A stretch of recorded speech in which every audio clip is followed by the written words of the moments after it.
L'invité de la matinale. KTO Radio. Fin janvier, à l'occasion de l'inauguration de l'année judiciaire du tribunal de la Rote romaine, le pape François a une nouvelle fois défendu sa réforme de la procédure de reconnaissance de nullité de mariage, une simplification des procès de reconnaissance qu'il dit être parfois méconnue des catholiques. Alors qu'est-ce que ça change ? Pourquoi le Saint-Père insiste-t-il sur cette réforme ? On en parle ce matin avec notre invitée Sophie Chetaille, qui est avocate ecclésiastique pour l'officialité du diocèse de Lyon. Bonjour Sophie, vous m'entendez ? Oui, très bien, merci. Bonjour. Merci d'être avec nous sur KTO Radio. Je vous propose d'abord de s'intéresser à cette procédure de nullité de mariage, cette procédure en elle-même. Sophie Chetaille, expliquez-nous ce que ça signifie, le terme de nullité de mariage, parce que c'est un terme qui prête à la confusion. Quand on parle de nullité de mariage, en fait, ce n'est pas l'annulation d'un mariage, comme si on allait effacer ce qui avait existé. Et d'ailleurs, ce mot nullité peut choquer parce qu'on ne dénie pas une partie de notre vie, on ne dénie pas le passé. Donc la procédure dont on parle, c'est celle de la reconnaissance, le constat que l'acte juridique matrimonial ne remplissait pas les conditions pour qu'il soit valide et pour qu'il ait existé. Donc on considère que le mariage n'avait que les apparences du mariage et en fait qu'il n'y avait pas de mariage. Donc on parlera plutôt d'une reconnaissance de l'invalidité du mariage. Et c'est d'ailleurs la seule chose que l'Église peut faire, c'est de constater que malgré les apparences, en fait, le mariage n'a jamais existé. Et ces processus de nullité de mariage sont-ils nombreux en France ? Pas tellement. Il y a des pays où, dans les pays anglo-saxons, elles sont plus nombreuses. On a environ, alors je ne peux pas vraiment vous dire les chiffres, mais à peu près 700 demandes en France par an, peut-être un peu plus, un peu moins, donc qui sont confiées à l'officialité, en fait, qui est le tribunal de l'Église, dont le rôle est justement, notamment, d'étudier la validité du mariage quand les personnes leur demandent. Et concrètement, comment se passe cette procédure quand un couple demande la nullité ?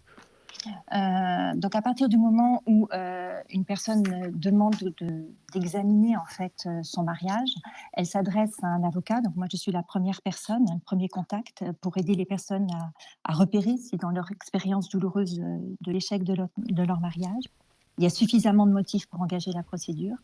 Ensuite, on saisit, je les aide à saisir le tribunal, donc l'officialité, et ensuite on va demander au conjoint s'il veut participer à la procédure, et puis engager, réfléchir, voir avec eux quels sont les éléments qui font penser que la procédure que le mariage n'est pas valide. Et c'est un processus plus technique qu'il n'y paraît. Oui, c'est vrai que c'est une procédure qui est précise, qui est assez technique. On se base effectivement sur des chefs, en fait, des éléments de droit. Mais en fait, c'est plus aussi une démarche pastorale pour amener les personnes à faire la lumière, en fait, sur ce qu'elles ont vécu. Donc, plus que du droit qu'on met en place, parce qu'effectivement, nous sommes dans le cadre d'un procès judiciaire, c'est vraiment un chemin de relecture que nous faisons avec les personnes.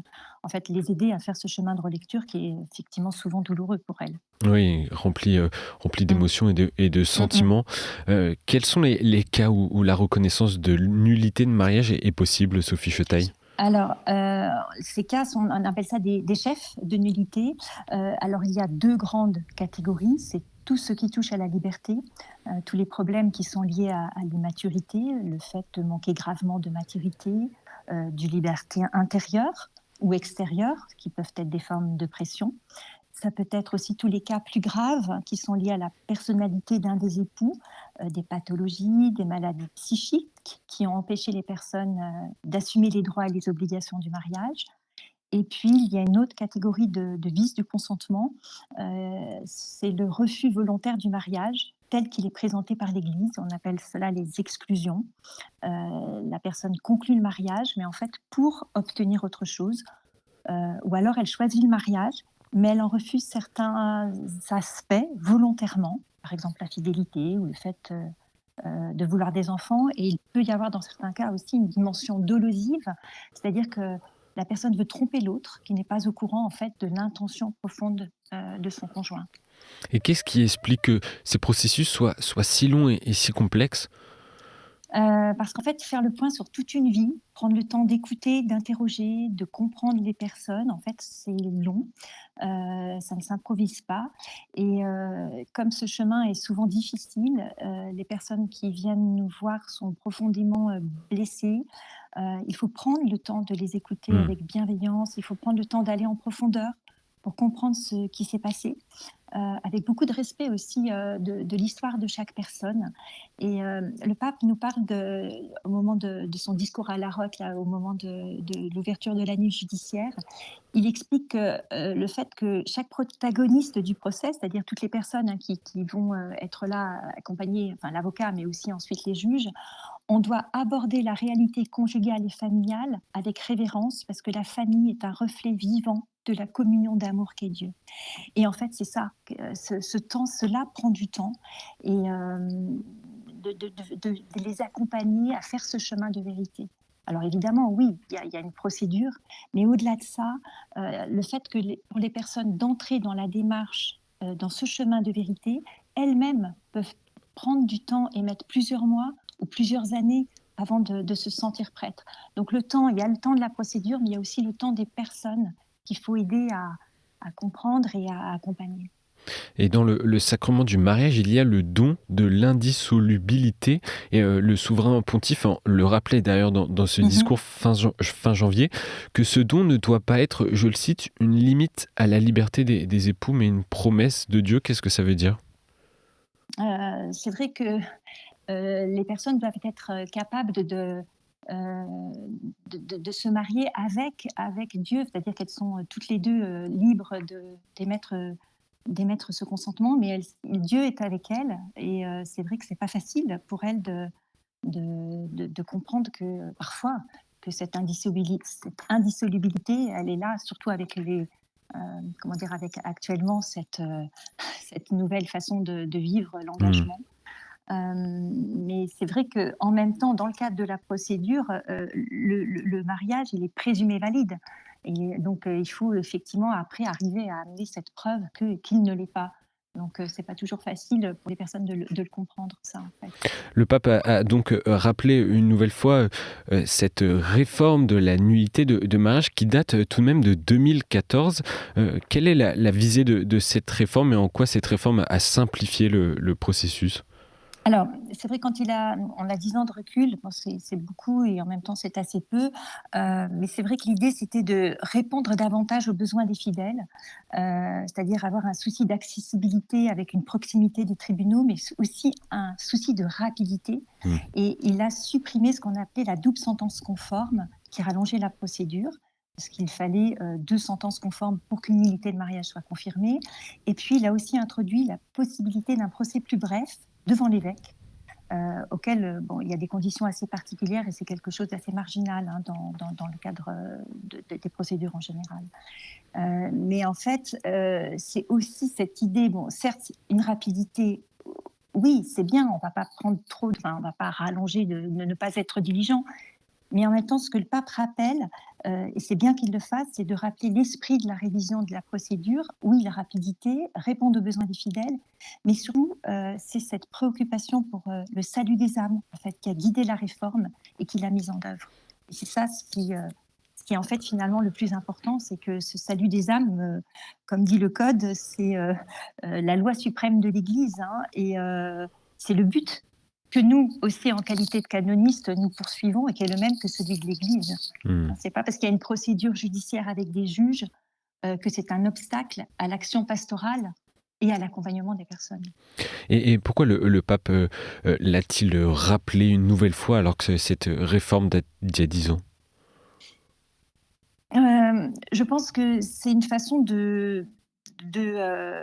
enfin, c'est important de rappeler que le but que l'on poursuit, c'est pas d'aller vite, même si effectivement certains éléments de la réforme nous permettent d'aller un petit peu plus vite. Mais en fait, aller vite pour aller vite, effectivement, il faut être diligence en qualité de protagoniste au procès. Il ne faut pas prendre trop de temps. Et il rappelle surtout que nous sommes, enfin les protagonistes du procès, sommes au service du salut des âmes pour permettre aux personnes de connaître et d'accepter la vérité de leur réalité personnelle. Et c'est vrai que c'est une tâche d'une grande responsabilité une tâche d'une grande beauté, hein, il en parle, le fait de contribuer, et ça il l'a bien dit, et purifier et restaurer les relations interpersonnelles. Et c'est vrai que concrètement, moi, dans la mission que je porte, ce qui est très beau, c'est d'être témoin de cette purification et de cette libération des personnes, et de voir que cette démarche de vérité leur permet vraiment de se reconstruire et leur apporte la paix à leur conscience. Et ça, le pape l'a rappelé.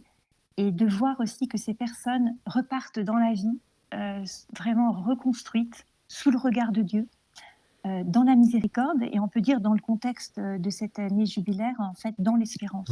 Et en fait, c'est ce qu'il a essayé aussi de rappeler très justement. Et c'est ce qui explique que ce processus est aussi gratuit. Oui, effectivement, c'est gratuit parce que c'est le fait que des procédures de mariage existent, c'est prolonger en fait cette miséricorde de Dieu qui reconnaît qu'en fait on peut s'être trompé dans une vie, et c'est pourquoi c'est un droit fondamental de la personne qui doit être rendu possible pour les personnes qui le demandent. Donc effectivement, il y a une gratuité. Après, voilà, la gratuité, c'est le principe, mais les personnes peuvent aussi participer au fait qu'il y a quand même une dizaine de personnes qui dans le cas du tribunal, qui vont prendre le temps, et beaucoup de temps, et avoir un certain nombre de compétences pour s'occuper d'elles. Et Sophie Chetaille, pour conclure, pour celles et ceux qui nous écoutent et qui hésiteraient à se lancer dans une telle procédure, quels conseils voudriez-vous leur donner ? Le conseil, c'est de faire confiance, de prendre le temps aussi, peut-être de rencontrer un avocat ou un prêtre qui les aide à discerner en fait comment avancer, et puis prendre le temps de rentrer sur ce chemin, de voir que Dieu aussi les appelle à une forme de vérité aussi dans leur vie. Et dans cette communion aussi avec l'Église, et que la place dans l'Église n'est pas forcément celle qu'on imagine, hein, mais qu'ils ont une place véritablement dans l'Église, d'une façon ou d'une autre. En tout cas, c'est un sujet pas simple, notamment pour les personnes qui connaissent cette situation. En tout cas, merci beaucoup Sophie Chetaille de nous avoir éclairé sur ce sujet qui n'est pas forcément simple, hein, qui est en tout cas un sujet assez technique. Je rappelle que vous êtes avocate ecclésiastique pour l'officialité du diocèse de Lyon. Encore merci d'avoir été avec nous ce matin. Bonne journée. Au revoir.